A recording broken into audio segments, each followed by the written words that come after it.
Things they don't tell you when becoming the parent of a neurodivergent child. Part 9. Autism isolation is real. When our daughter started pre-K at age 3, she was with kids roughly her own age, but was really battling to make any kind of meaningful connection. And that's because she was just in a different place on a sensory level and had completely different interests than the kids around her. She literally couldn't be bothered. The other kids in class wanted to talk about Paw Patrol and cartoons and stuff like that, and she was like, I love black holes and antimatter. And that is true, right? But it comes down to relatability of experience. Neurodivergent kids just live in a different world in the best way possible. That's why they have such amazing creativity and such vivid imaginations, and why they really tend to drill down in their interests.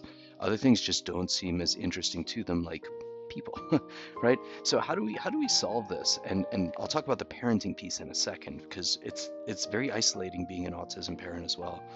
Um, our daughter had success with other neurodivergent kids that were slightly older that could relate to her interests, right? So just because kids go to a play date, for example, right? You've got your neurodivergent kid, you've got your neurotypical kid. They may not get along or relate.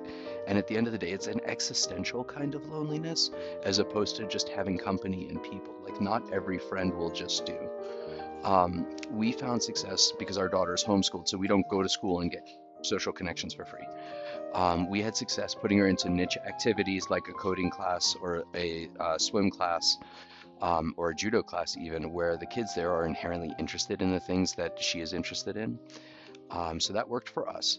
On the parenting end, it has been super hard, right? Like a lot of our time is taken up caregiving for our daughter, and we don't go have a drink at a bar. We don't go out on date nights nearly as often as we should. Um, but we have found really great friends actually through the neurodivergent families that we know, but also like other moms and dads that work in like OT, PT. For some reason, those are the nicest people, and that allows us to have a social outlet, so we are not inherently isolated by the kind of lifestyle we have to live for our daughter. But it's a real thing.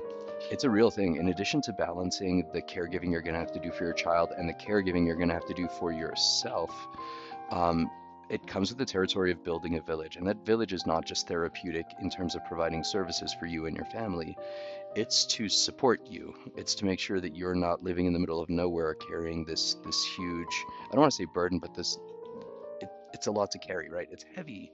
It's heavy on certain days.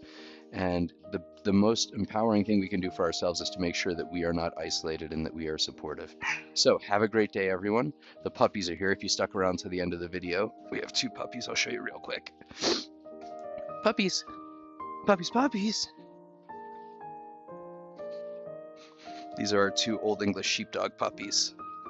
So if you stuck around, you got a bonus treat. If you saw the puppies, drop comments in the puppies below.